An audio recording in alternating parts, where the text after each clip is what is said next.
네, 안녕하십니까. 저는 양봉 컨설턴트 김정현입니다. 제가 칠곡군 농업기술센터에서 있다가 퇴직했는 지가 벌써 2년이 됐습니다.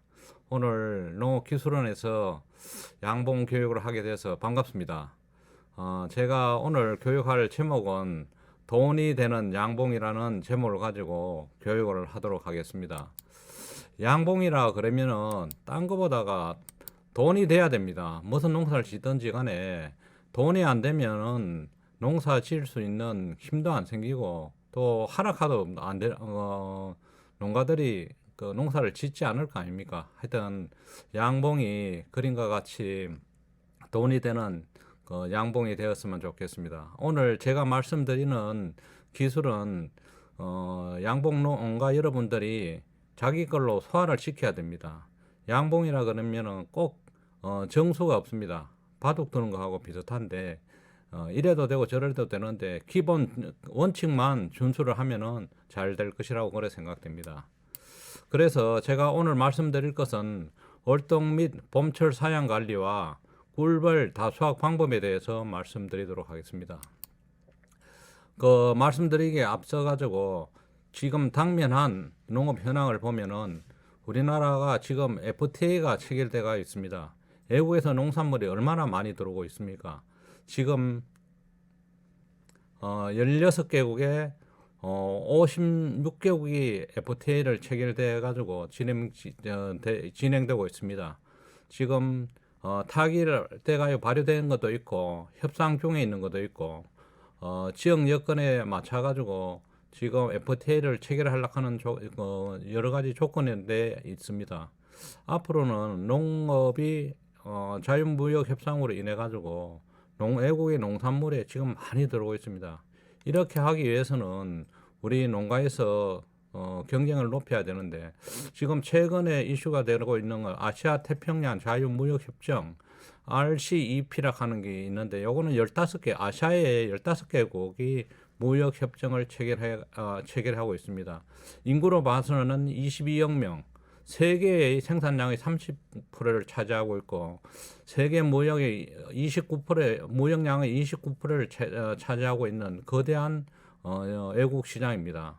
우리나라에서도 이게 발맞춰 가지고 지금 가입하고 있는 그런 상태이고 또한 지금 FTA가 2004년도에 칠레하고 FTA가 체결됐었습니다. 외국에서 들어오는 물량을 보면은 외국 농산물이 지금 칠레 FTA 체결을 했을 때보다 147배나 증가되었고 전체 물량으로 볼 것 같으면은 2.4배가 증가되는 그런 상태입니다. 그뿐만 아니라 지금 국내에서는 기후 변화라든지 생태계 변화 이런 걸로 인해 가지고 옛날에 주산지인 사과가 지금 영월이나 춘천 쪽에서 생산되고 또 복숭아도 지금 영월까지 올라가는 춘천까지 올라가는 그런 상태입니다. 그뿐만 아니라 녹차는 보성에서 고성까지 올라갔고 쌀보리는 아산에서 강화도까지 올라갔고 제주도의 한라봉은 고흥과 거제까지 올라가는 그런 상태입니다. 그뿐만 아니라 이런 변화로 인해 가지고 외부적인 환경 변화로 인해 가지고 밀원식물의 식생의 변동이 밀원식물이 개화가 옛날에는 이제 단계별로 되는데 지금 개화가 동시다발적으로 중첩돼 가지고 개화되고 있는 상태고 돌발해충도 지금 꽃매미라든지 갈색여치라든지 줄무늬 마른병이라든지 이런 게 상상치도 않은 질병들이 많이 발생되고 있는 그런 상태입니다. 그뿐만 아니라 겨울에도 지금 굉장한 날씨가 온난해가지고 꿀벌 같은 경우에는 월동 상태가 불안정한 상태를 초래하고 있습니다. 지금 87년도 이후부터는 계속 겨울이 따뜻하게 지속되었고 또한 올해와 같이 강수량이 지금 매년 증가되고 있는 그런 상태입니다. 이렇게 강수량이 증가하다 보니까 꿀벌이 화분매개라든지 수밀 활동이 위축되고 그뿐만 아니라 일조량도 감소돼 가지고 밀은 식물의 이제 함일 꿀이 분비량이 지금 줄어들어가 있는 이런 상태입니다. 그뿐만 아니라 꿀벌을 이렇게 기후 변화로 인해 가지고 꿀벌들이 많은 이기 요인이 발생되고 있습니다. 특히 기후 변화로 인해 가지고 꿀 분비량이 감소됐고 외래 돌발 해충으로 인해 가지고 꿀벌 병해충이 증가되고 또 산림 훼손이라든지 도시화로 인해 가지고 미른 식물이 감소되고 있는 그런 상태입니다. 그뿐만 아니라 환경 오염으로 인해 가지고 농약 피해가 증가되고 있는 그런 상태인데 올해와 같이 기후 변화로 인해 가지고 아가시아 그 수밀량이 굉장히 많이 줄어들었습니다. 유례 없이 양봉 농가가 올해 그 아가시아 꽃뿐이 아니라 꿀 생산량이 굉장히 많이 줄어들어가 있는 그런 상태에 있고 또 여름철에 계속되는 강우로 인해 가지고 꿀벌렁이라든지 부저병이라든지 낭충봉합 부패병이라든지 이런 질병이 다발적으로 발생되고 있었습니다. 그리고 가수농가들이 하고 민첩 한계에 있다 보니까 농약 피해로 인해 가지고 농가에서 농약 피해 정상이 많이 나타나고 이런 그런 상태입니다. 그것뿐만 아니라 지금 우리나라의 여건을 볼 것 같으면은 농가 인구 감소와 급속한 고령화로 인해 가지고 농촌 사회의 활력이 저하됐고 농촌 생산이 둔화되어 있을 뿐만 아니라 시장 개방의 확대로 인해 가지고 수입 농산물의 증가와 농산물 가격 불안으로 인해 가지고 농가 소득이 줄어들고 있는 그런 상태입니다. 또 기후 변화로 인해 가지고 시해로 인해 가지고 피해가 증가되어 있고 또 농산물 생산이 불안 요소가 증대되고 있는 상태입니다. 올해 여름에 폭우라든지 장기간 강우로 인해 가지고 농산물 가격이 굉장히 불안하게 형성되었었죠. 이런 모든 여건으로 인해 가지고 농촌 전체의 성장이 둔화되어 있을 뿐만 아니라 농촌 사회의 빈집이라든지 공동화가 심해져가 있고 또 농가 소득도 성장이 정체되어 있는 그런 상태입니다. 그것뿐만 아니라 이런 요인으로 인해 가지고 우리 농업 식량의 해외 의존도가 증가되어 있고 또 도시와 농촌의 소득 격차가 심하게 되어 있을 뿐만 아니라 농촌에도 농사 전업 농가와 소규모 농가의 소득이 양극화가 심화되어 있는 그런 상태입니다. 그러면 우리가 어떻게 농가에서 대응할 것인가? WTO나 FTA 등 시장 개방이 가속화되어 있고 또 농가 생산비 상승과 기후 변화 이런 자연적인 제 요건이 심해져가 있을 뿐만 아니라 전업화, 복합화가 급속히 진행되고 있는 그런 상태입니다. 이 모든 복합적인 요인을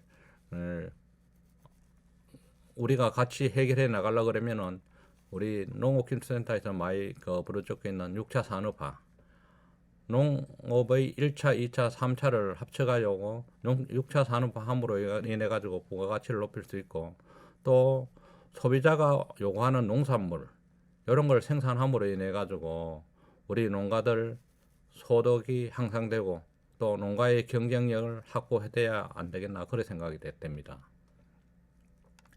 이때까지는 제가 당면한 우리 농업에 대한 현황을 말씀드리는데 오늘 우리 이제 본격적으로 양봉 기술에 대해 가지고 말씀드리겠습니다. 우리가 양봉 농가에서 꼭 실천할 양봉 기술이 있습니다. 그게 뭐 첫 번째로 화분떡입니다. 경제적인 화분떡을 만들어야 되는데 경제적인 화분떡 만드는 방법 그리고 효율적인 내부 해충 구조입니다. 우리가 진드기라든지 응애, 말벌 이런 피해를 효율적으로 방지할 수 있는 방법 그리고 우수한 여왕벌 선발 육종입니다.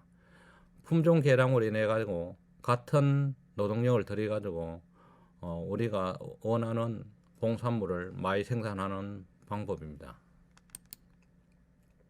우리가 꿀벌이 식량과 식량인 화분떡을 어떻게 효율적으로 만들어야 하는 거는 만들기 위해서 꿀벌이 의식주 아니십니까? 의식주 요거를 해결해 줘야 되는데 주로 우리 꿀벌이 먹는 화분은 먹이가 주로 이제 꿀은 우리 말하면 탄수화물입니다. 함몰이고, 꽃가루는 꿀의 단백질 공급원입니다. 단백질 공급원인데 요거는 화분에서 공급이 되고요. 그리고 물 이거는 대사작용을 촉진하고 있습니다. 그리고 꿀벌이 생산하고 유지하고 위해서는 식물의 수지에서 항균, 항생제 역할을 하는 프로폴리스를 수집해 가지고 소비해서 새끼를 키우는 겁니다. 꿀벌의 주 식량은 꿀입니다. 벌꿀 가지고만 그 새끼를 키울 수 없습니다. 그래서 꽃가루가 반드시 있어야 합니다. 꽃가루가 없으면은 여왕벌이 산란을 안 합니다. 그러니까 꿀하고 화분하고 따라서 물, 프로폴리스, 밀랍 요 5가지 성분이 경제 효율적으로 공급이 돼야지 여왕벌이 육아를 하고 꿀을 먹고 번식을 할 수 있는 그런 효과를 가지고 올 수 있습니다. 경제적인 화분떡 겹에 대해서 말씀드리도록 하겠습니다. 화분떡에는 주 성분이 단백질입니다.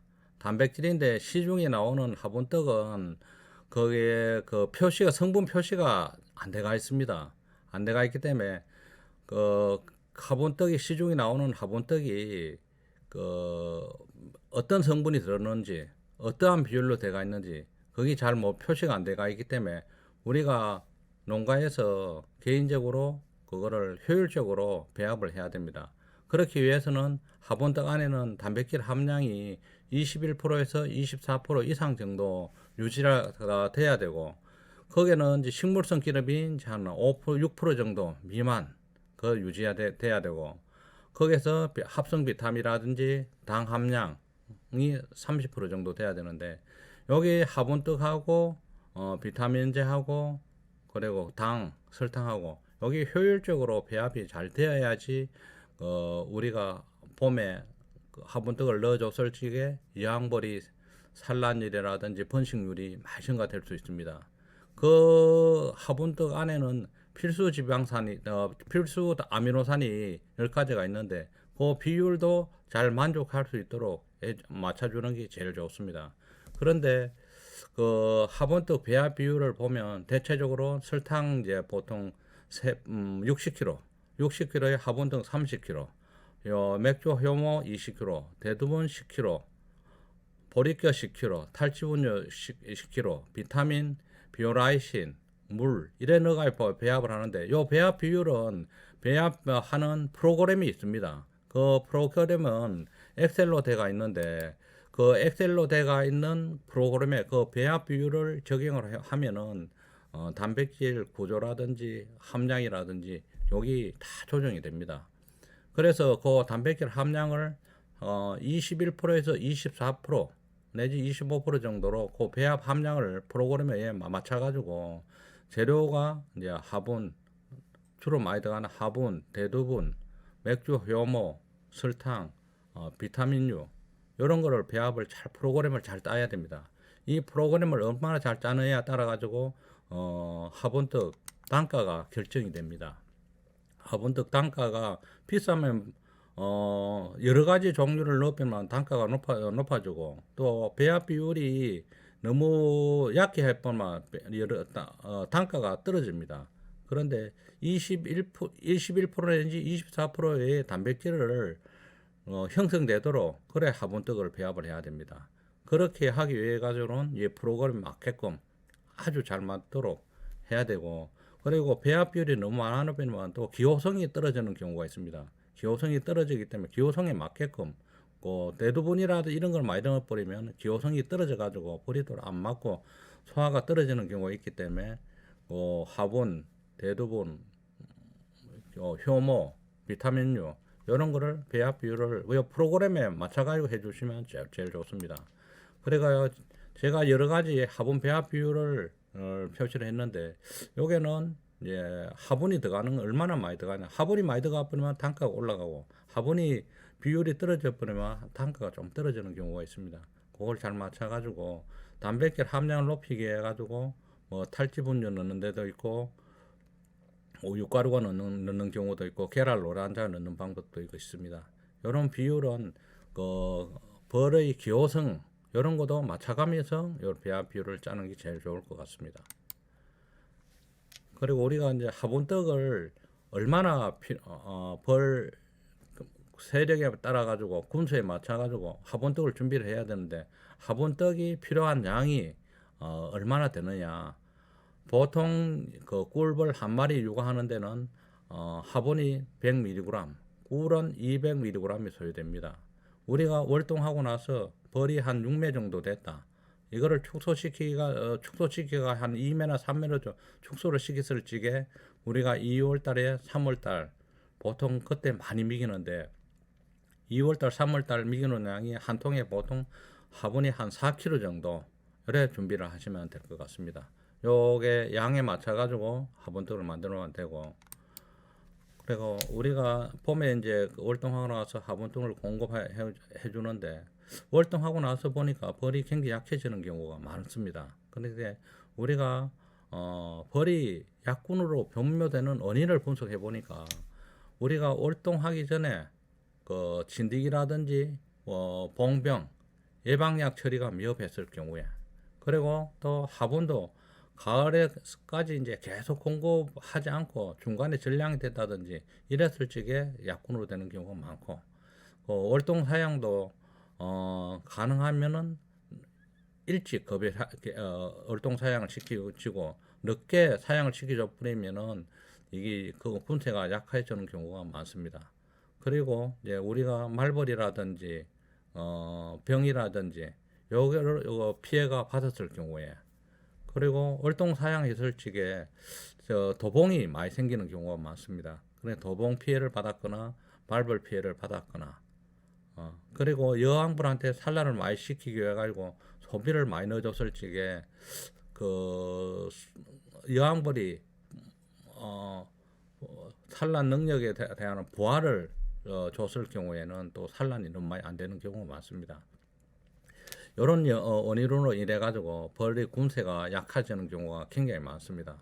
그러니까 우리가 반드시 그 적기에 질병을 치료해 주시고, 그리고 중간중간에 전량이 안 되도록 화분이라든지 그 꿀이라든지 전량이 안 되도록 해 주시고, 또 말벌이라든지 그 해충, 그리고 우리가 월동 사양하기 전에 이제 도봉이 발생되지 않도록 그렇게 사양 관리를 좀 해주시면 좋을 것 같습니다. 우리가 월동하기 전에 반드시 진드기를 구제해야 됩니다. 진드기가 우리 양봉 농가들한테 있어서 가지고 진드기를 어떻게 잘 구제하느냐, 그게 따라 가지고 성패가 좌우가 됩니다. 근데 진드기 구제는 제일 좋은 방법은 유충이 없는 시기 때 해주는 게 제일 좋습니다. 근데 방법은 약재는 이제 분무하는 방법이 있고 혼정하는 방법이 있습니다. 주로 이제 우리가 약재 처리할 적에 많이 쓰는 게 아미트라젤 계통과 프로발레네이트 계통, 프로메트린 계통, 쿠마포스, 치메아졸 이런 약품이 있고, 친환경 제조로 이제 방지하는 방법은 베노피아, 요새 최근에 하는 건 베노피아, 비넨불, 비세노파, 아비카드, 팀버마르, 이퍼바 이런 종류도 있고, 또한 유기산 제조는 이제 옥살산과 개미산 이런 게 있습니다. 주로 요새 많이 쓰는 게 이제 약재로서는 이제 프로발레네이트하고 아미트라졸계, 쿠마포스 계통이 여기 많이 쓰고, 친환경 제재로는 이제 비넨볼을 주로 많이 쓰고 있습니다. 유기산 계통에는 이제 많이 쓰는 건 개미산과 옥살산이 있고요. 이렇게 처리해 주시면 좋을 것 같습니다. 약재는 그 한 가지 약을 계속 쓰면은 이제 그게 내성이 생기고 이래 가지고 약재를 자꾸 다른 종류로 바꿔 써야 됩니다. 여기다 나와서 집에 이제 프로발레네이터 계통에 제일 많이 쓰는 게 이제 뭐 왕스, 홍수방, 마페골드 이런 게 많고, 또 속살만 이제 분무용으로만 쓰는 게 이런 속살만이 많이 쓰고 있고요. 저 아미트라졸 계통, 아미트라졸 계통이 이제 주로 많이 쓰는데 아미트라졸 계통도 이제 분모하는 게 있고 이제 훈정용으로 스틱으로 돼가 나오는 게 있고 어, 또 쿠마포스 이거는 이제 페러진하고 쿠마에치 요 분모용으로 이런 거 주로 많이 쓰고 있습니다.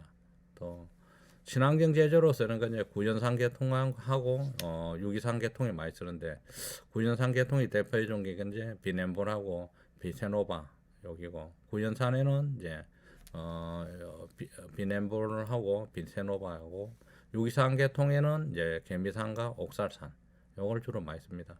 근데 개미산, 옥살산 요거는 친환경 제조로 많이 쓰는데 요새 이제 월동하기 전에는 봉구가 여러 형성돼가 있을 때 쓰는 게 이제 옥살산 흘림 방식으로 좀 많이 하고 있고 또 글리세린하고 옥살산하고 섞어가지고 녹아가지고 그 부직포 행주에다가 뭉치가지고 그걸 소배상 위에 놓는 방법 이런 방법이 있는데 하여튼 우리가 월동하기 전에는 반드시 그 약재를 처리해가지고 진드기를 구제한 다음에 월동에 포장을 하고 들어가는 게 제일 좋을 것 같습니다.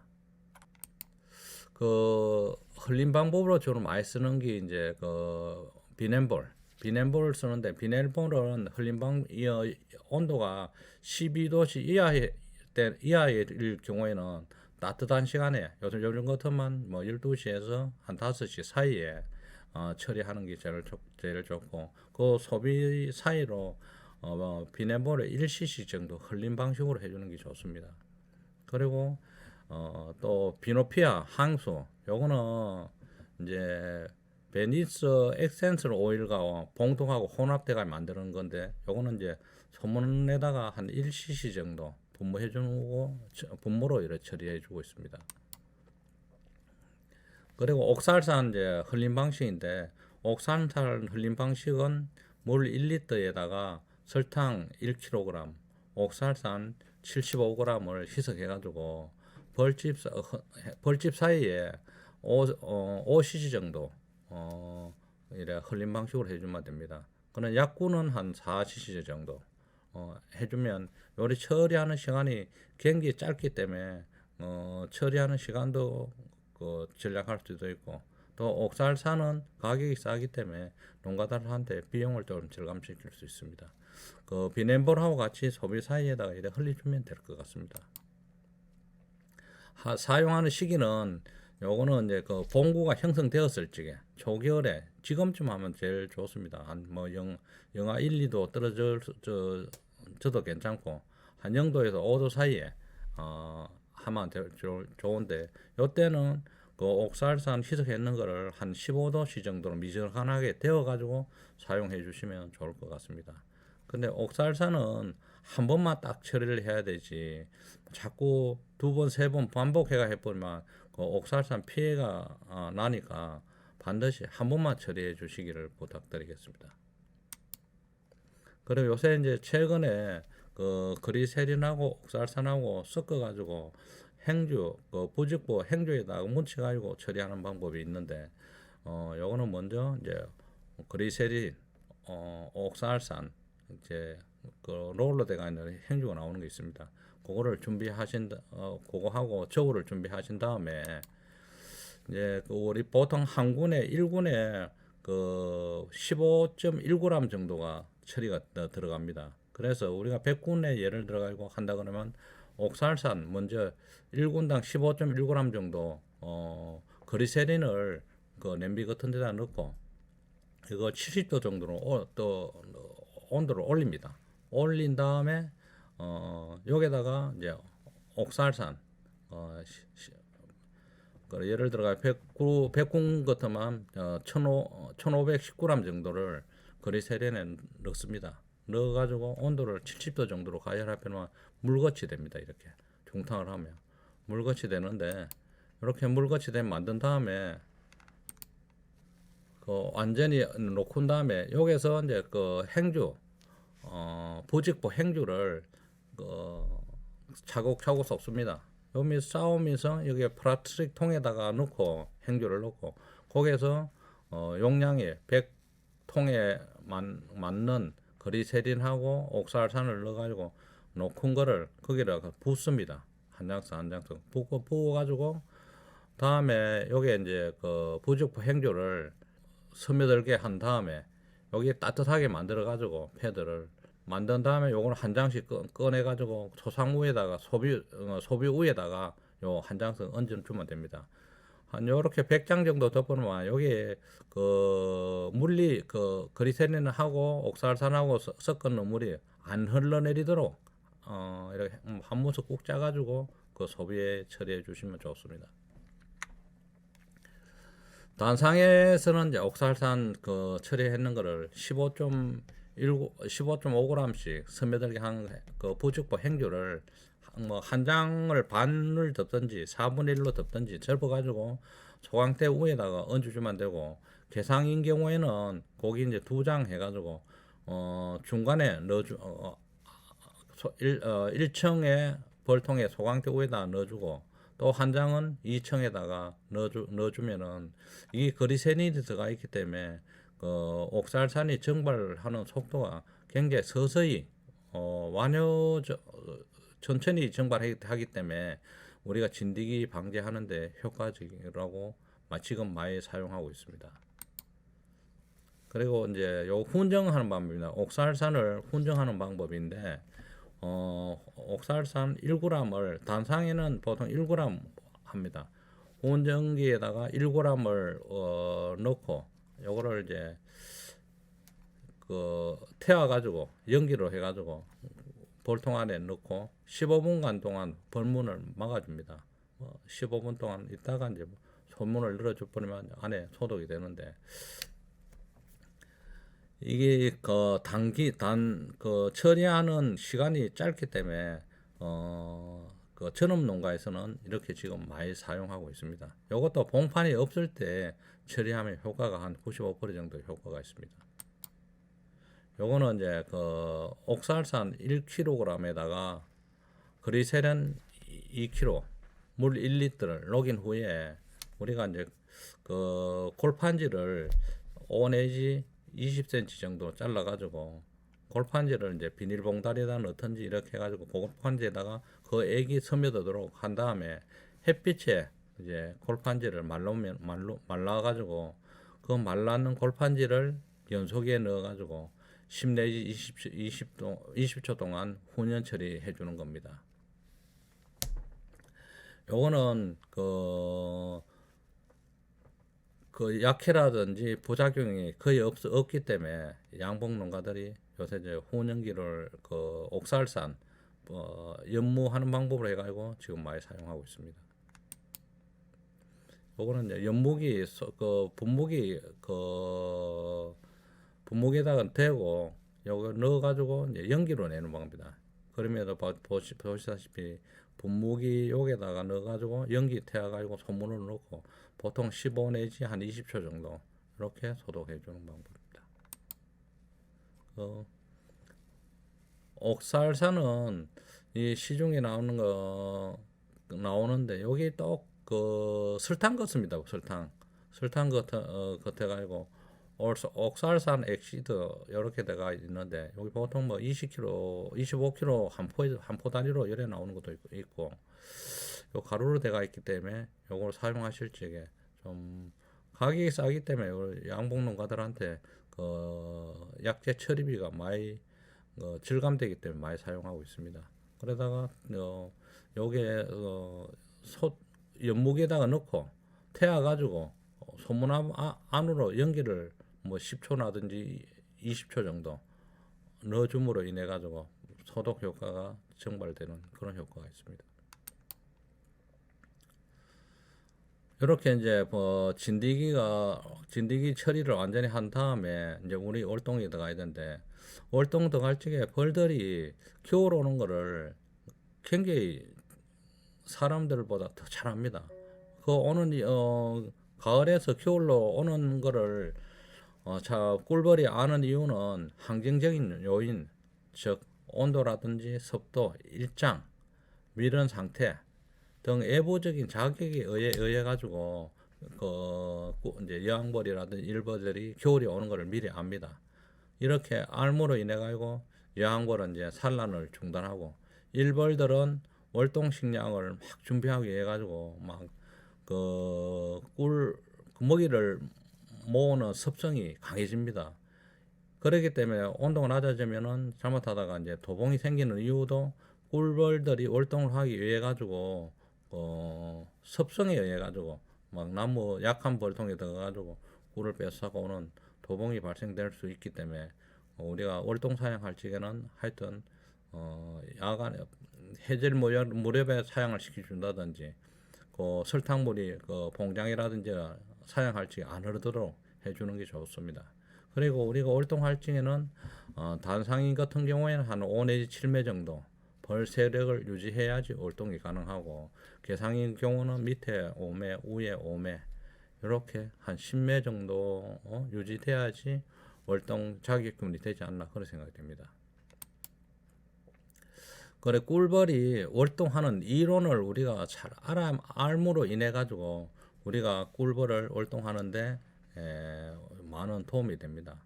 꿀벌은 체온이 변하는 변온동물입니다. 변온동물이기 때문에 봉군을 월동하기 위해서 바깥 온도하고 봉구 내의 온도 관계를 우리가 양봉 농가들이 알아야 될 것 같습니다. 바깥 온도가 영상 4도 정도 되면은 이제 봉구가 형성이 됩니다. 봉구가 형성되면은 벌들이 이제 날개 운동으로 인해 가지고 열을 냅니다. 열을 내면서 봉구가 형성되고 또 봉구의 활동을 통해 가지고 이제 온도를 유지합니다. 근데 봉구를 형성할 적에 봉구의 바깥 온도가 한 10도 정도 유지되고, 봉구 표면 있잖아요. 표면에는 이제 15 내지 한 16도 정도를 유지되고, 봉구 내부는 한 20도 정도가 됩니다. 그리고 제일 안쪽에는 32도 정도의 온도를 유지되는데, 겨울 월동할 적에는 봉구를 형성해가지고 안에 내부 온도가 20도에서 25도 정도를 유지합니다. 그리고 또 여왕벌이 이제 월동하고 나서 산란할 적에는 이제 육아 온도가 한 35도 정도 높여야 되는데, 그때는 일벌들이 꿀하고 화분을 먹고 날개 근육을 이용해 가지고 열을 내는 그런 동물이기 때문에 여기 이제 꿀벌이 변온 동물이다. 바깥 온도가 4도 정도 이하 될 뻔이면 이제 봉구를 형성됩니다. 형성돼 가지고 겨울을 나는데, 이 봉구가 형성되면은 이렇게 그냥 뭉치가 있는 게 아니고 밖에 있는 거는 안으로 들어가고 안에 있는 거는 밖으로 나가고 서서히 봉구 활동을 합니다. 활동을 하면서 자체적으로 온도를 유지하기 때문에 이런 원리를 알고 우리가 벌들이 월동하는데 맞게끔 온도를 맞춰주는 게 제일 좋습니다. 그리고 우리가 월동할 적에 벌통에 이제 외부 포장을 합니다. 포장을 하는데 우리가 겨울 포장할 적에 보통 양봉 농가들이 보온 쪽에만 신경을 많이 주는데, 겨울에는 월동할 때는 보온보다는 환기에 중점을 줘야 됩니다. 그래서 벌들이 봉구를 형성해 가지고 쓸데없이 밖으로 벌들이 활동 안 하도록 온도의 변화를 제일 적게 해서 벌들이 안전하게 월동할 수 있도록 해주는 게 제일 좋고, 그리고 이제 벌동 사이라든지 새바람이라든지 눈비가 들어오지 못하도록, 안에가 습기가 안 차도록 이렇게 해주는 게 월동의 목적입니다. 그리고 우리가 월동할 적에 제일 좋은 조건은 뭔가 하면은 습하지를 월동 장소가 습해서는 안 납니다. 그리고 또 바람이 적은 지역, 그리고 벌 출입구가 남쪽을 향하는 게 제일 좋습니다. 남쪽. 그리고 벌통 주위에 벌이가 월동할 적에 소음이라든지 진동에 굉장히 예민하고 그렇기 때문에 도로변에서 가깝게 있는 봉장은 월동 성적이 굉장히 떨어집니다. 왜냐하면 진동이 인해 가지고 벌들이 월동을 안전하게 못합니다. 안전하게 못하기 때문에 진동이 없는 곳에서 하는 게 좋고, 또 봉장이 도난이라든지 화재가 없는 곳에서 선정하는 게 좋습니다. 우리가 월동 장소는 하여튼 남쪽을 향하고 조용하고 바람과 습기가 없는 지역에서 월동 장소가 제일 적당합니다. 그래 우리가 이제 월동 요런 좁고 장소가 다 안비되고 나면은 이제 월동 포장을 해야 됩니다. 월동 포장을 하는데 월동 포장은 앞에서도 말씀드렸지만은 진드기약을 완전히 처리해 주셔야 됩니다. 월동 한 20일 전부터 해가지고 7일이나 일주일 간격으로 한 2회 정도 처리한 다음에 월동 포장이 들어가야 되고, 그리고 월동 포장 들어갈 적에 소강대 위에다가 나무 그 손가락 정도의 굵기의 나무를 한 2개 내지 3개 정도 올려놓고 해주는 게 좋습니다. 그거는 이제 겨울 동안에 일벌들의 통로입니다. 통로고, 그리고 이제 개포를 덮을 적에 완전히 덮지 말고 모퉁이를 반춤 정도 조금 덮어가지고 공기 소통이 공기라든지 습기가 차지 않도록 모퉁이를 한 좀 덮어주는 게 제일 좋고요. 또 개포 위에 이제 개포를 덮고 개포 위에다가 보온 덮개를 한 2개 정도, 한 개는 2개나 3개 정도를 덮어가지고 보온을 좀 해주시면 좋고요. 또 식량이 보고 이제 적은 소비 볼통은 봉판이 터져 않는 사양이 덜 됐으면 저밀되는 소비로 좀 바꿔주는 게 더 좋습니다. 그리고 이제 우리가 포장하는 거는 그 지역의 날씨가 영하로 내려가는 날이 한 2, 3일 정도 지난 후에 포장을 해주는 게 제일 좋습니다. 이때쯤 되면은 그 날씨 봉판도 없고 이렇기 때문에 포장 적기라고 생각하면 되겠습니다. 그래 반드시 우리가 월동 포장할 때는 진드기 처리를 한 다음에 이제 위에 벌들이 다닐 수 있도록 나무 토막을 놓고 그 위에 습기라든지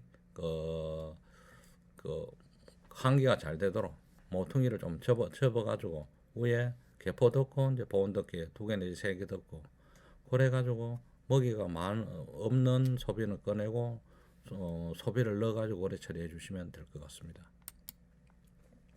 내부 포장은 날씨가 우리 경상북도 이제 북부지방 저쪽이나 안동이나 영주 이런데 아주 추운 지방에 봉화 쪽 이런 데는 추운 지방에는 할지게 우리가 요게 여기 은박지 대가 있는 게 있죠. 깔판같이 대가 있는 게 있죠.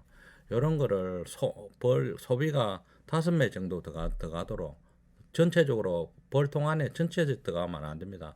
한 반 정도 은박지를 오래 가지고 소문을 낸 다음에 그걸로 이쪽에는 벌이 통할 수 있도록 별이 왔다 갔다 할 수 있도록 해가지고 여기에다 그린 것 같이 이렇게 5매 정도 쪽에다가 깔고 하면 이게 은박지 이게 보온 효과가 굉장히 좋습니다. 보온 효과가 좋기 때문에 어떤 지방에는 박스로 이용해가지고 안에 넣어가지고 월동하는 데도 있고 이런데 박스보다는 은박지로 하면은 이 벌들이 박스 같은 경우는 벌들이 이제 깔는 게 있는데 은박지용으로 하면은 깔는 것도 없고 이렇기 때문에 겨울 월동할 때도 좋고, 요거는 제거하는 거는 이제 월동하고 난 후에 한 3월 달이나 4월 달에 세력이 한 3매 5매 정도 넘어갔을 적에 요거는 벌통 교체할 적에 제거해 주시면 좋겠습니다. 거짓말과 같이 이제 요래 개포를 모퉁이에 이렇게 조금씩 환기가 되도록, 환기가 되면은 결과적으로 안에 이제 습기가 좀 덜 찹니다. 그리고 이제 요새 12월 달이라도 겨울에 이제 날씨가 좋은 경우에는 직사광선에 의해 가지고 벌들이 이제 밖으로 자꾸 쓸데없이 자꾸 많이 나옵니다. 이럴 때는 차광망을 이렇게 덮어가지고 벌들이 밖으로 쓸데없이 못 나오도록 차광망도 한 번씩 이렇게 해주는 것도 좋습니다. 우리가 이제 고래 포장을 다 하고 겨울에 월동을 할 적에 이제 우리가 벌통을 관리하는 방법이 있습니다. 하여튼 그 벌들이 그 변온 동물이기 때문에 월동할 적에 딴 거보다가 반동면 상태로 할 수 있도록 월동할 수 있도록 도와주는 게 우리 양봉농가들 할 일입니다.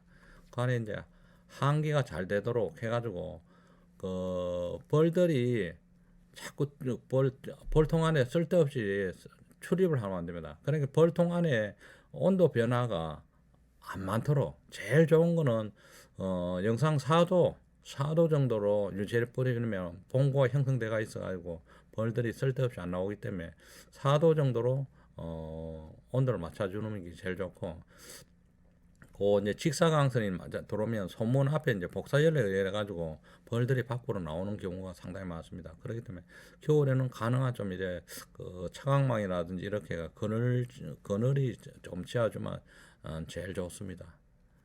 그러면 쓸데없이 벌들이 이제 밖으로 왔다 갔다 안 하고 안정적으로 활동할 수 있고, 또 우리가 활동하다 보면 특히 이제 대안이 1월 20일 경우 정도만 되면 이제 뭐 평균적으로 대안이 되는데, 그 대안 전에 1월 20일 전에 눈이 왔을 경우에는 우리가 소문 앞에 눈을 쫙 치워줘야 됩니다. 안 그러면은 그 소문으로 공기가 유통이 안 되기 때문에 대안 전에 눈이 왔을 때는 소문 앞에 문을 치워주시고, 대안이 지난 후에 눈이 왔을 때는 그 소문 앞에 있는 눈도 싹 다 치워주셔야 됩니다. 소문 앞에 다 치워주시고, 우리가 월동을 깨운 후에 눈이 왔을 경우에는 벌들이 그때는 외부 온도가 올라가기 때문에 활동을 좀 많이 합니다. 많이 하기 때문에 그때는 그 눈을 안 채워주면은 눈에 그 햇빛이 직사광선이 반사돼 가지고 벌들이 밖으로 나왔는 벌들은 집을 찾지를 못합니다. 그렇기 때문에 대환 이후에 월동하고 난 후에 이제 눈이 왔을 경우에는 눈을 다 채워주고 안에 땅이 보일 정도로 소문 앞에 눈을 채워주셔야 됩니다. 그리고 겨울철에 원래는 뭐 일기예보에 의하면 겨울이 좀 많이 춥다고 하는데, 겨울에 강추위가 올 때는 이제 지속될 때는 체력 소모가 많습니다. 체력 소모가 많고 또 식량 소모도 또 많습니다. 그렇게 가지고는 많기 때문에 그 약한 그 벌은 그 포장을 조금 더 해주시 가지고 벌이 그 추위를 조금 체력 소모가 덜 되도록 그래 해주시고, 그 약한 벌이라든지 추위에 오래 노출되는 벌은 봄에 되면 충감 현상이 많이 나타납니다. 그리고 월동 기간 동안에도 벌이 떨어져 가지고 죽는 게 많아집니다. 그리고 식량이 또 부족해 가지고 아사되는 경우가 많으니까 약구는 이제 조금 보온을 좀 더 신경을 써가지고 따뜻하게 해주시고, 또 식량이 부족하지 않도록 여러 가지 해주는 게 좋습니다. 겨울에 강추위가 오래 지속됐을 경우에는 봄벌 겨울찌개 조금 일찍 깨워주는 게 좋습니다. 그리고 이제 우리 월동할 때 보면 이제 스티로폴 벌통으로 월동하는 경우가 많습니다. 스티로폴 벌통은 이제 그 나무 벌통보다 안 많게도 보온력이 좋기 때문에 그 월동이 이제 그냥 포장 안 하고도 알벌통 상태로도 월동하는 경우가 많습니다. 그래서 노동력이 좀 절감시킬 수 있고, 또 화분 매개용으로 우리가 사용하는 농가에서는 주로 스티로폴 벌통에다가 많이 이용하고 있습니다. 그 대신에 여기 이제 가격이 좀 비싸고 이제 스티로폴 벌통이다 보니까 지 같은 거 이런 게 이제 깔아 가지고 구멍 내는 경우도 있고, 또 그 강풍으로 인해 가지고 날아가는 이런 단점도 있습니다. 또 그걸 겨울에 월동할 적에 스티로폴이다 보니까 안에 결로 현상으로 인해 가지고 습기가 많이 차는 경우가 있기 때문에 요즘만 주의하시면은 이제 스티로폴 벌통도 월동하는데 많은 도움이 되지 않을까 생각이 됩니다. 그러니까 스티로폴 벌통을 월동할 때는 알통으로 그냥 월동을 해도 되고, 요거는 이제 소문을 좀 많이 늘어줘 가지고 그 결로 현상이 안 생기도록 그래 해주는 것도 좋습니다. 우리가 이제 월동하다 보니만 이제 벌이 떨어져가 낙봉으로 죽는 경우가 많습니다. 벌들이 거의 많은데 그거를 이제 원인을 분석해 보면은 우리가 이제 벌 질병으로 인해 가지고 그 월동 봉군이 그 체단백질 형성이 부진하는 경우, 그리고 봉장에 오후에 일찍 이제가 그늘지는 봉장, 그리고 보온이 잘 안 돼 가지고 봉구가 순환이 안 됐을 경우, 요럴 때 이제 낙봉이 좀 많습니다. 많은데, 그래서 우리가 이제 월동 전에는 반드시 진드기도 구제를 해주시고, 노지마병이나 부주병 등 질병을 완전히 구제한 다음에 월동을 해주시면 좋고요. 그리고 우리가 월동 사용할 적에도 가능한 좀 일찍 월동 사용이 끝날 수 있도록, 그래야지 우리가 설탕물을 줬을 경우에는 꿀벌이 이게 전화시켜 가지고 완전히 전화된 거를 저장하면, 전화되는 걸 먹음으로 인해 가지고 이제 그 소화도 잘 되고 또 췌장백질 형성도 이제 잘 되고 이러기 때문에 하여튼 월동 식량은 빨리 주는 게 좋습니다. 그리고 우리가 월동하고 나서 벌을 깨울 적에는 가능한 이제 물을 충분히 준 다음에 월동벌을 깨워주면은 여기 이제 낙봉이라든지 이런 거를 사전에 좀 방지할 수 있습니다. 우리가 월동 포장을 열어보면은 여러 형태가 있습니다. 이렇게 이제 벌들이 겨울에 직사광선을 받아버리면 이제 따뜻하기 때문에 밖으로 나오는 걸 방지하기 위해 가지고 이제 차광망을 이래 설치한다든지, 그리고 이제 그 턴들 같은 거를 넣어가지고 해주는 것도 있습니다. 이런 농가도 있는데 이런 건 손이 지금 많이 가고, 옛날에는 벌통 사이에다가 이제 집 같은 것도 막 이런 데가 보온하고 이러는데 요새는 뭐 요래하는 농가들은 별로 없습니다. 없고 그냥 요새 그 보온 덮개가 막 잘 나오는 게 있기 때문에 보온 덮개로 한 번만 이제 덮어주고 그래 하고요. 또 어떤 농가에서는 이제 그 소문 앞에 직사광선을 방지하기 위해 가지고 대나무를 잘라 가지고 중간에 이렇게 덮어준다든지, 또 안 그러면 이제 새까만 비닐로 해가지고 직사광선이 안에 그늘을 지어준다든지, 여러 턴들을 넣어가지고 이렇게 그늘을 지어준다든지 이런 방법이 있는데, 요거는 이제 농가에 맞게끔 해주시면 될 것 같습니다.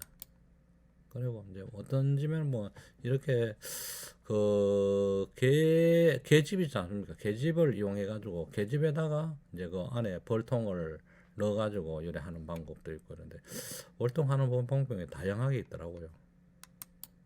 그리고 우리가 이제 월동했을 적에 봉군의 열 화상 카메라로 이래 이제 찍어 봤을 경우에는 안에 온도가 하여튼 봉구가 형성돼가 있는 거는 보통 바깥의 온도는 10도에서 15도 정도 나타나고, 안에 이제 봉구 중간에 하는 한 25도 정도 봉구의 온도가 이렇게 화상으로 찍어 보니까 이렇게 나타나고 있습니다. 그리고 우리가 무포장 대가 있는 거 아니십니까?